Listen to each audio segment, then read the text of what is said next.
At my brother's baby shower, they gave me a chore list instead of a seat. When I asked why, my mom said, "You're lucky we even let you in the house." My sister rolled her eyes. "Seriously, go fill the ice buckets."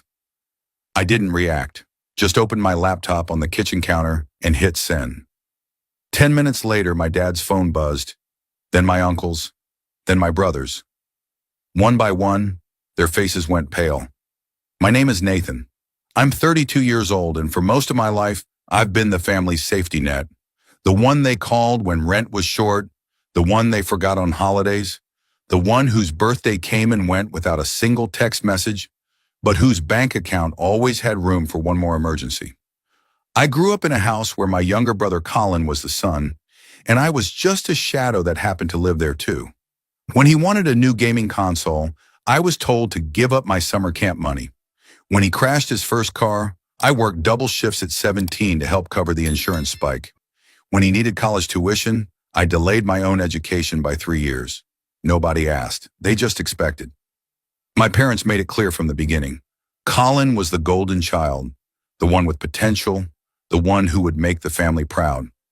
I was dependable, sure, but dependable in the way a hammer is dependable, useful when needed, forgotten in the drawer the rest of the time.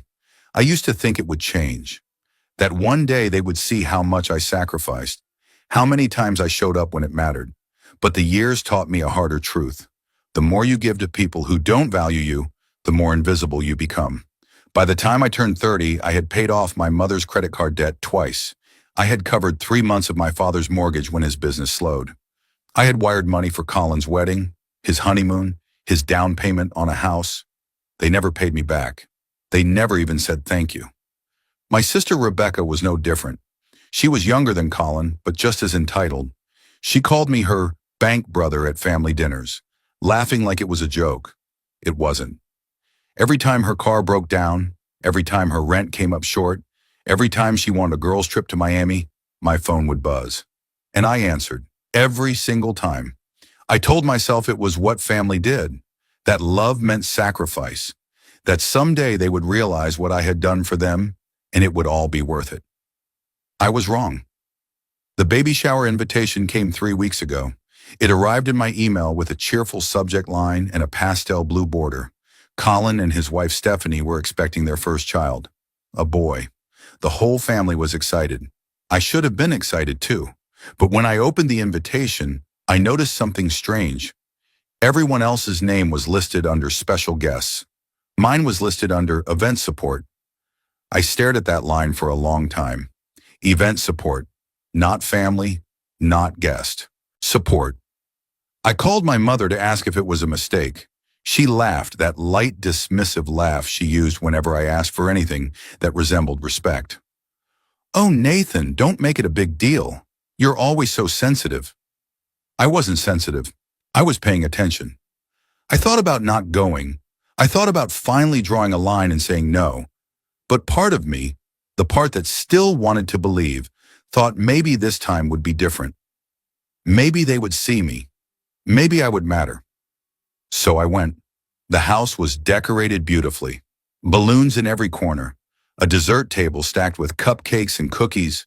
A banner across the living room that read, "Welcome, Baby Carter." Everything looked perfect. I walked in through the front door, holding a gift bag with a carefully chosen baby monitor and a handwritten card. I had spent 2 hours picking it out. I wanted it to be meaningful. The living room was full. Aunts, uncles, cousins, family friends. They were laughing, chatting, holding plates of food. I recognized most of them. A few nodded at me. Most didn't. I looked around for a place to sit. Every chair was taken. Every spot on the couch was filled. I stood there awkwardly, holding my gift, waiting for someone to make room. Nobody did. My mother spotted me from across the room. She was wearing a lavender dress and holding a glass of champagne. She walked over with a smile that didn't reach her eyes. "Nathan, you made it." Of course I did. She glanced at the gift bag in my hand, then looked past me toward the kitchen. "Great. Listen, we need some help setting up. There's a list on the counter. Can you take care of it?" I blinked.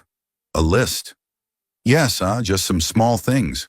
Filling the ice buckets, restocking the drink station, taking out the trash. You know, the usual. I stared at her. Mom, I'm a guest. Her smile tightened. You're lucky we even let you in the house, Nathan. Don't start. The words hit me like a slap. I opened my mouth to respond, but my sister Rebecca appeared beside her, rolling her eyes dramatically. Seriously, Nathan, go fill the ice buckets. We're running low. She turned and walked away before I could say anything. I stood there, frozen. Around me, the party continued. Laughter, music, the clinking of glasses. Nobody noticed the moment that had just happened. Nobody cared. I walked into the kitchen. The list was taped to the counter, written in my mother's handwriting. It had 12 items, 12 tasks. My name was written at the top in big letters. I set the gift bag down on the counter. I looked at the list. I looked at the people in the living room, celebrating, eating food I had probably helped pay for in some way. And something inside me snapped. Not in anger, not in sadness, in clarity. I pulled out my laptop from my bag. I had brought it thinking I might need to check work emails during the party. Now I had a different use for it. I opened it. I logged into my email. I pulled up a draft I had been working on for the past 2 weeks. A detailed, organized, receipt-backed email. I read it one more time. Then I clicked send. The email went to 15 people. My father, my mother, Colin, Stephanie, Rebecca, my aunts and uncles, my cousins, everyone who was at this party, everyone who had taken from me and never looked back. I closed the laptop. I stood there calm, quiet, waiting. 10 minutes passed. Then my father's phone buzzed. He frowned and pulled it out of his pocket.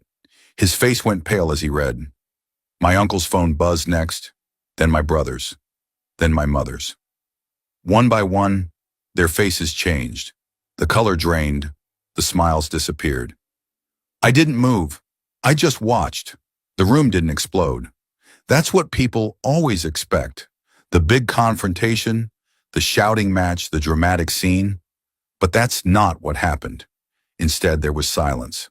A thick, suffocating silence that spread through the living room like spilled ink. People stopped talking. They looked at their phones. They looked at each other. They looked at me. I stood in the kitchen doorway, my hands in my pockets, my face neutral. I didn't smile. I didn't frown. I just existed in that moment, watching the realization settle over them like ash. My mother was the first to move. She walked toward me slowly, her champagne glass forgotten on the mantel. Her eyes were wide, her mouth slightly open. She didn't say anything. She just stared. My father stood up from the couch. He looked at his phone again, then at me, then back at his phone. His jaw tightened. I knew that look. It was the look he gave when he was cornered. Colin appeared from the hallway, his face red. Stephanie was behind him, her hand on his shoulder. She looked confused. He looked furious. But he didn't yell. Not yet. Rebecca sat frozen on the couch, her phone in her lap. She was reading. Her lips moved slightly as she scrolled. When she finished, she looked up at me. For the first time in years, she looked scared. The email was simple. I had written it carefully, without emotion, without exaggeration. Just facts. It listed every payment I had made over the past 12 years. Every rent check, every car repair, every tuition installment, every grocery bill, every insurance payment, every plane ticket, every emergency fund transfer. I had attached bank statements, screenshots of text messages, copies of Venmo transactions, receipts from every favor, every loan, every "I'll pay you back" that never came. The total was over $200,000. $200,000 I had given to people who treated me like hired help. And at the bottom of the email, I had written one sentence. I will no longer be providing financial support to anyone in this family. Effective immediately. No anger, no accusations, just a boundary. The silence stretched. Someone coughed. A baby cried in the other room. The music kept playing softly from the speaker in the corner. But nobody moved. I turned and walked out of the kitchen. We picked up my gift bag from the counter. I walked through the living room, past the frozen faces, past the half-eaten cupcakes, past the banner welcoming a baby I would probably never meet. I opened the front door, and I left. The calls started that night. My phone buzzed over and over. Texts, voicemails, missed calls. I ignored all of them. I sat in my apartment, the lights off, staring out the window at the city below. I felt strange, not angry, not sad, just empty. Like I had finally set down a weight I had been carrying for so long that I forgot what it felt like to stand up straight. The first voicemail was from my mother. "Nathan, we need to talk. Call me back." Her voice was tight, controlled. She wasn't apologizing. She was managing. The second was from Colin. "What the hell, man? You embarrassed us in front of everyone. This is messed up." Still no apology, just offense. The third was from Rebecca. "Are you seriously doing this? You're going to ruin everything over some stupid email." I deleted them all. The next morning I woke up to 43 new messages. I scrolled through them. Most were variations of the same thing. "You're overreacting. We're family. How could you do this? You're being selfish." Not one of them said sorry. I made coffee. I sat at my kitchen table. I opened my laptop and checked my bank accounts. For the first time in over a decade, there were no pending transfers, no auto payments to anyone but myself, no reminders to send money for someone else's emergency. It felt surreal. By noon, my father called. I let it go to voicemail. He left a message. "Nathan, this is childish. We need to sit down and talk about this like adults. You can't just cut us off." Yes, I could. That evening, my mother showed up at my apartment. I saw her through the peephole. She was alone. She knocked softly at first, then harder. "Nathan, I know you're in there. Open the door." I didn't. She knocked again. "Nathan, please. We can work this out." I sat on my couch 10 feet away, silent. After 5 minutes, she stopped knocking. I heard her footsteps retreat down the hallway. The text continued for days. My uncle tried to mediate. My cousin sent a long message about forgiveness and family loyalty.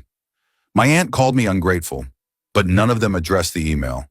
None of them acknowledged the numbers, the receipts, the years of exploitation. They just wanted me to go back to being the ATM.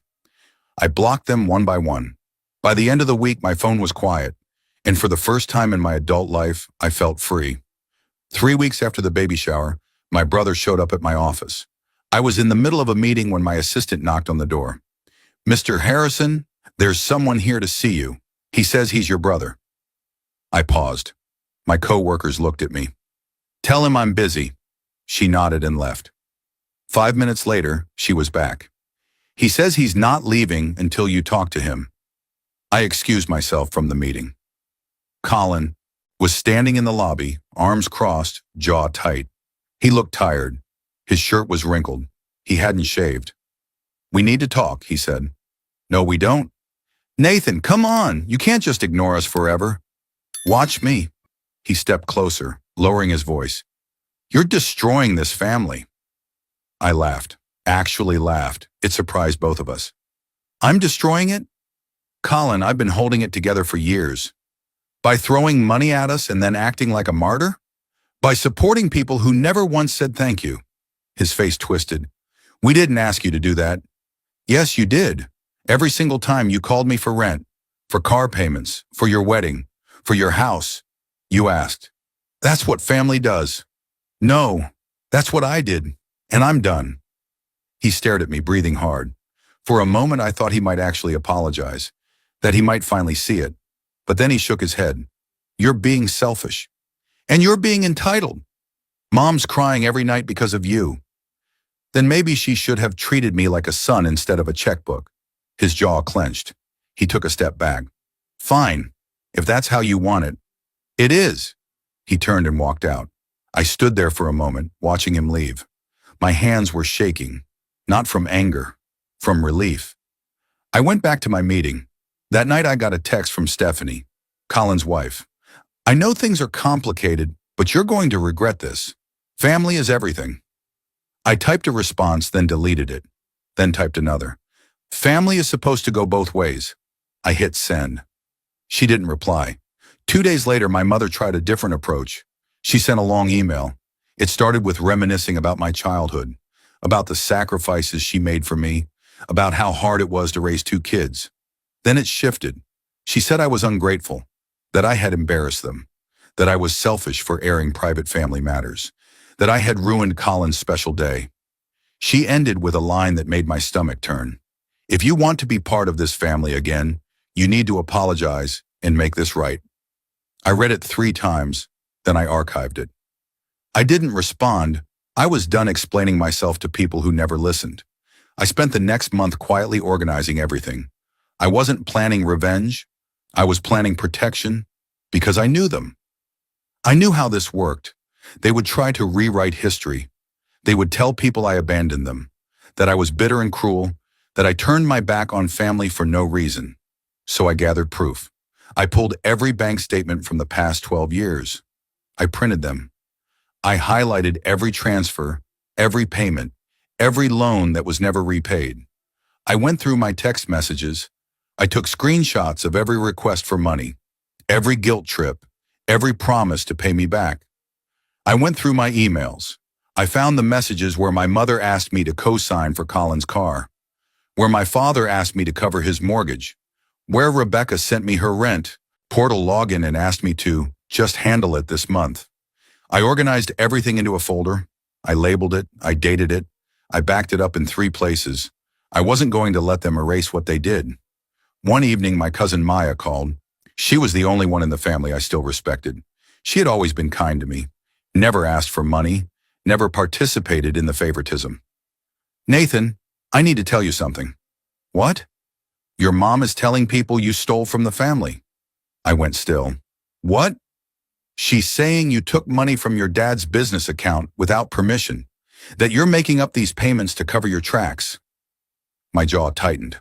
"That's not true." "I know, but people are starting to believe her."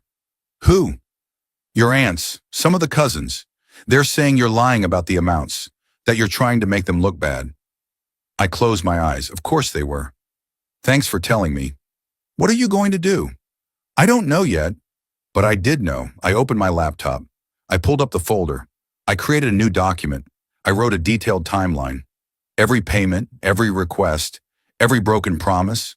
I included screenshots. I included bank records. I included text messages with timestamps. Then I wrote a cover letter. It was calm, professional, factual.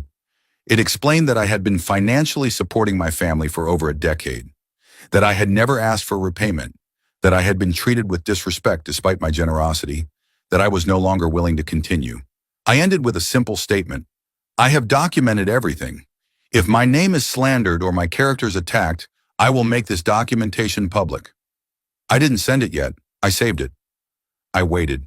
2 days later, my father left a voicemail. "Nathan, your mother is very upset. She's telling people you've been stealing from us. I don't believe that, but you need to come clean about whatever you did. Call me back." I didn't call back. I opened the email. I attached the full documentation. I added 15 people to the recipient list, and I hit send. This time I included everyone. Extended family, family friends, people who had been at the baby shower, people who had been whispering. I made sure they saw the truth. All of it. The response was immediate. Within an hour, my phone exploded. But this time, the messages were different. My Aunt Sharon texted me. "I had no idea. I'm so sorry." My cousin Jake called. "Nathan, I just read everything. This is insane. I can't believe they did this to you." Even people I hadn't spoken to in years reached out. "I always thought something was off. Your mom owes you an apology. You deserve better than this." But the loudest responses came from my immediate family. My mother called 16 times in 2 hours. I didn't answer. She left a voicemail, her voice shaking. "Nathan, how could you do this? You've humiliated us. Everyone is asking questions. You've destroyed our reputation." Not an apology. A complaint. Colin sent a furious text. "You're dead to me." Rebecca sent a paragraph about how I was tearing the family apart, how I was cruel and vindictive, how I should be ashamed. My father sent nothing. For 3 days the storm raged. People took sides. Some defended my parents. Most didn't. The truth was too clear. The numbers were too big. The pattern was too obvious. I had been used. On the 4th day, my mother showed up at my apartment again. This time, my father was with her. I saw them through the peephole. My mother looked smaller somehow. My father looked defeated. They knocked. I opened the door, but I didn't let them in. What do you want? My mother's eyes were red. We need to talk. There's nothing to talk about. Nathan, please. No. My father finally spoke. His voice was quiet. We didn't realize how much you had done. I laughed bitterly. You didn't realize? Dad, I sent you a spreadsheet. You saw the numbers. I know, but what? You thought I was exaggerating? You thought I was lying? My mother stepped forward. We didn't mean to take advantage. Yes, you did. Every time you called me instead of figuring it out yourselves. Every time you guilt-tripped me. Every time you made me feel like I owed you something just for existing. You knew exactly what you were doing. She flinched. We're sorry. The words hung in the air. Sorry. After 12 years. After $200,000. After a lifetime of being invisible. Sorry, I looked at them both. My mother, who had always chosen Colin over me. My father, who had always been too busy to notice. It's too late. Nathan, we're your parents. No, you're people who raised me. There's a difference. My father's face hardened. You're going to regret this. I already regret wasting 12 years on people who never valued me. I stepped back and closed the door. They knocked again. They called my name. I walked to my bedroom, put in my headphones, and turned on music. By the time I came back out, they were gone. That evening, I got a text from Colin. Stephanie left me. I stared at the message. Then another came. She said I'm just like mom and dad, that I use people. I didn't respond. An hour later, Rebecca texted, my landlord is evicting me. I can't afford rent without your help. I didn't respond to her either. They had made their choices. Now they were living with the consequences, and for the first time in my life, I wasn't there to save them. 6 months later, I moved. I found a small house 2 hours outside the city. It had a porch, a backyard, a neighbor who waved every morning. I didn't tell my family where I went. I changed my phone number. I deactivated my social media. I started over. At first, it felt strange. The silence, the absence of crisis, the lack of frantic calls and emergency texts. But slowly I adjusted. I started going to the gym in the mornings. I joined a book club. I adopted a dog, a scruffy mutt named Charlie who followed me. Everywhere, I made new friends, people who didn't know my history, people who valued me for who I was, not what I could give them. I got a promotion at work. I saved money. I traveled. I went to places I had always wanted to see, but could never afford because I was too busy funding someone else's life. I sent my cousin Maya my new address. She was the only one I stayed in touch with. She visited once, brought wine and takeout, and we sat on my porch talking until midnight. How do you feel? She asked. Free, I said, and I meant it. Occasionally I wondered about them, about Colin and his baby, about Rebecca and her life, about my parents and whether they ever really understood what they had done. But I didn't reach out. I didn't check their social media. I didn't ask Maya for updates. I let them go. One evening, I got a letter in the mail. It was from my mother. I almost threw it away, but I opened it. Inside was a single page, handwritten. Nathan, I know you probably won't read this, but I need to say it anyway. You were right. We took advantage of you. We treated you like you didn't matter. And I'm sorry. I know that's not enough. I know I can't undo the years of pain, but I hope someday you can forgive us. Love, Mom. I read it twice. Then I folded it, put it back in the envelope, and placed it in a drawer. Maybe someday I would forgive them, but not today. Today, I had a life to live, a life that was mine, a life where I wasn't invisible. I poured myself a glass of wine. I sat on my porch with Charlie at my feet. I watched the sun set over the trees, and for the first time in as long as I could remember, I felt at peace. I had spent so many years trying to earn love from people who were never going to give it. Now I was learning to give it to myself, and that was enough.